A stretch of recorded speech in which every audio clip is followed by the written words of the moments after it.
My name is Rachel Cubitt. I work as a find specialist for Historic England, and my paper is on the 18th century grotto in the gardens of Marble Hill House.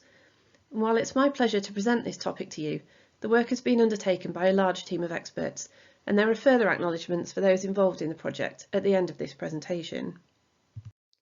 Marble Hill is a Palladian villa built in the 1720s and located in Twickenham in the borough of Richmond in London.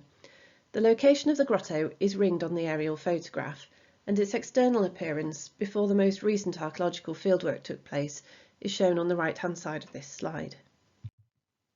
We think that the grotto was first constructed in the 1730s. It's shown on this 1749 map of the formal gardens that were located between the house at the top and the river. By the early 20th century, knowledge of the grotto had been lost. It was rediscovered in 1941 after a tree fall, and we have this excellent picture of a man from the ministry peering in through the resulting hole in the roof. The first archaeological excavation of the grotto was undertaken in 1984 by the Richmond Archaeological Society, who dug down through the roof of the main chamber and recovered a lot of material culture relating to the original interior decoration. We are in the habit of showing this photograph of the excavation in progress because it shows the team undertaking recording, and if anyone listening happens to know where those records are today, then please do get in touch with us. Following the 1980s dig, the grotto was reconstructed, which saw the building of these wing walls, the addition of a massive concrete cap over the roof of the chamber, and gates being added to the newly re-exposed entrance. In recent years, English Heritage have had a project aimed to rejuvenate the site once again, and as part of this, Historic England has undertaken 2 further seasons of excavation, most recently in 2021. The house and grotto, along with the other garden features, were both built for Henrietta Howard, a remarkable woman who overcame numerous obstacles to become a key figure in Georgian court society, and whose home became a magnet for London's cultural and political elite. Grotto making was a very fashionable pastime for women of Henrietta's status, and they wrote to each other for advice and to admire each other's work. So while few of Henrietta's own papers and letters survive, we have a number of sources to draw on to help us understand her activities. Grotto making also seems to have been seen as a business opportunity for at least some of those further down the social scale, and we have this great newspaper advert from Alice Brace offering to provide necessary materials and tools and to give instruction. Henrietta's initial designs would have been completed by 1754, but we believe that she continued to work on grotto decoration for several years. And certainly we know from a letter of Henrietta's niece, also called Henrietta, that on a visit to Marble Hill in the 1760s, she was working alongside her aunt in decorating the grotto, and it's this reference that demonstrates Henrietta's hands-on approach. When first starting out on the decoration, she appealed to her neighbours and friends for advice as to what she would need, and these listed here are some of the things they included in their replies. Many of these items are represented in the material culture from the excavations, and through a combination of scientific analysis and documentary research, we're beginning to understand how Henrietta may have acquired these materials. To give you a feel for the space and how the decorative materials were employed, I'm going to take you on a brief virtual site tour, starting outside of the grotto, which we're now certain was situated in a depression or bowl in the landscape, and which the map shows included planting and paths which led to the entrance of the grotto chamber itself. The Historic England trenching has allowed us to map this bowl-shaped depression, the sloping sandy surface of which is shown in section in this site photograph in one of the trenches to the east. In the same corner of this trench, shown in the right-hand image, we've also identified a number of planting pits, which correspond very closely indeed to the location of the bushes drawn on the map. The current roof of the grotto comprises this concrete cap that was put on in the 1980s, and we dug down immediately next to this so we could see how it had been joined to the original walls. An unexpected discovery was this shallow brick structure, and the leading theory is that this housed a large water tank that may have supplied some kind of water feature on the interior. The wall with the upright ranging rod is the outer face of the back wall of the main chamber, and it has 3 holes towards the base that are plugged with half bricks. We'll see the other side of these brick plugs in just a moment. We continue our tour by entering the main chamber through the modern entrance gates and as we look in turn at the interior surfaces, we start to get an impression of the original appearance and decoration. The south wall, and above the fines tray in particular, retains impressions of shells that were once stuck to this surface. On the back wall, we have our half-brick plugs marking where the water could have come through from the tank behind.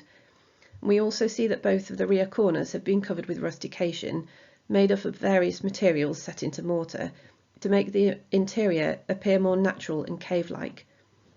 The north wall has further shell impressions, and at its feet are some of the best preserved parts of the original flooring surface. This rectified photo mosaic image shows the surviving elements of the mosaic-like floor surface.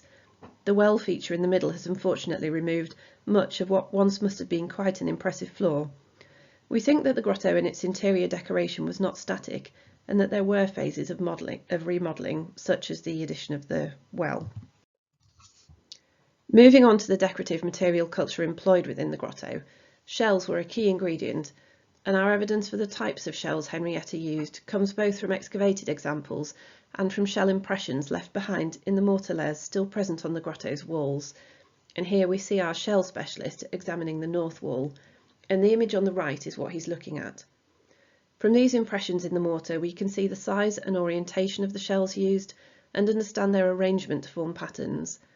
Many of the impressions are clear enough that we can begin to suggest what range of shells could have occupied the various positions in the mortar, and with further work we should be able to develop a reasonably accurate impression of the visual spectacle that grotto visitors were treated to.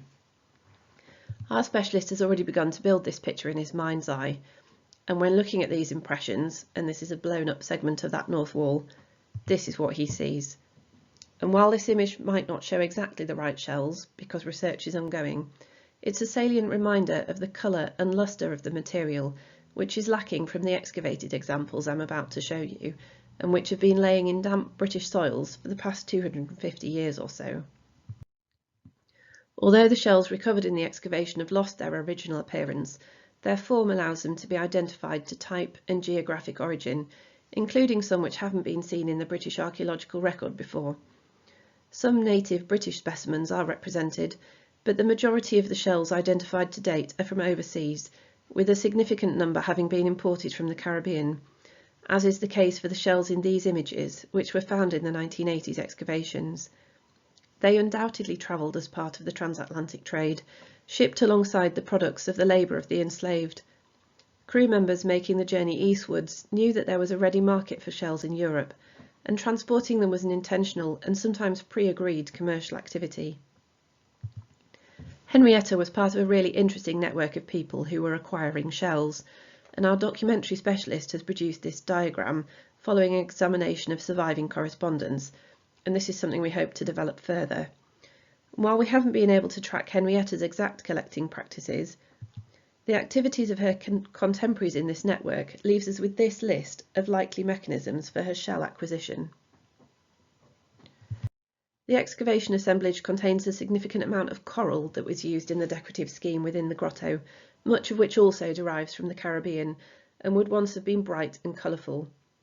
Coral is known to have been used as ballast in ships carrying sugar back to Europe, where it was sometimes used for making plaster, but in many cases was just discarded on the Thames foreshore, being deemed to have fulfilled its function.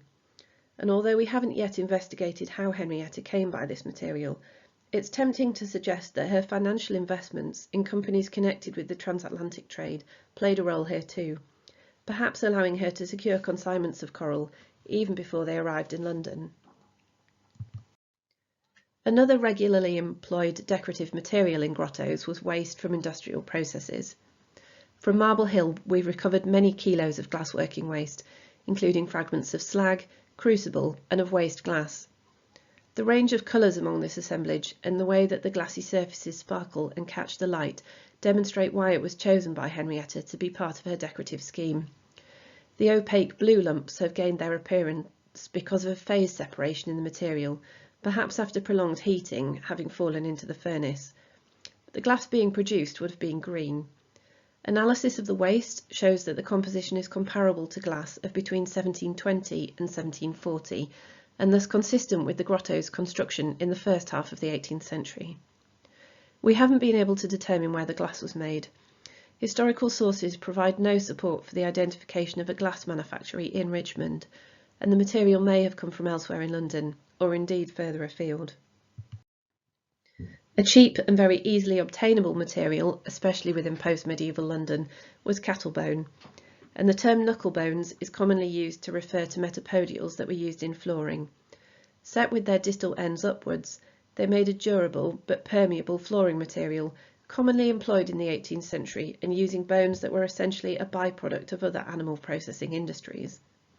At Marble Hill, Henrietta appears to have employed the knucklebones only as a decorative border element around the outside of the mosaic-like floor, as marked by these orange lines on the rectified photo mosaic image, but they have been very carefully placed, with the posterior side of the bone facing outwards in almost all cases, suggesting a deliberate design choice. Larger parts of the central chamber floor area are made up of pebbles and flint. The latter probably comes from the south coast of England. It could have been transported most of the way by boat, thus reducing the cost. Larger items of stone recovered from the 1980s work include two large brown water-worn cobbles, one of which is shown in the top image, and which are interesting in light of our 2021 suggestion that the grotto had some kind of water feature. In addition to stone that may have been chosen for its natural look, there are also these two architectural fragments. Their original origin is unknown, but it's likely that they were reused in the grotto for decorative purposes. A similar scheme is used in Alexander Pope's grotto, which was situated nearby, Pope being a direct contact of Henrietta's and someone who assisted her with the original grotto design. Another key find that turned up in both sets of excavations are these iron brackets. A small number remain in situ in the grotto walls, forming a coherent pattern and in some cases still supporting fragments of glassworking waste. Some of the hooks may also have been used to attach large shells, as outlined in this letter from Mary Lyle, another direct contact of Henrietta's. Items relating to the use of space in Henrietta's day are hard to identify among the assemblage. Equipment for dining, drinking and entertaining in the grotto is likely to have been carefully packed away. What we have got are some nice glimpses of more recent interactions with the grotto structure, which we recovered from cleaning out the well feature in the centre, and they include this crisp packet with a best before date of 1989, which is contemporary with the first excavation and reconstruction works. So where next? Work to catalogue the 2021 excavation assemblage is still ongoing and will be followed by a programme of research and publication, drawing together all of the findings from the investigative works into the grotto and setting the structure in its historical context. As I've described in this paper, we have already uncovered a range of fascinating connections and comparisons, and we hope that further scientific and documentary research will allow us to flesh these out further. In the meantime, the grotto structure itself is being rejuvenated in line with the latest understanding of its original form and appearance that has been developed through the works described here. With thanks to the National Lottery Heritage Fund, the Marble Hill Revived project, being undertaken by English Heritage, involves the renovation of the grotto and other garden features, as well as the house itself, which will shortly reopen to the public and is well worth a visit if you've never been. This unusual and complex site has required the expertise of numerous individuals who've undertaken the work that I've summarised for you today. I'd like to finish with this slide acknowledging their contributions. If anyone has queries for any of the project experts, then drop me an email and I'll pass your questions on. I'd also like to take this opportunity to thank our project partners at English Heritage and all of those who've worked on the Historic England investigations at the site. And finally, thank you to all of you for listening.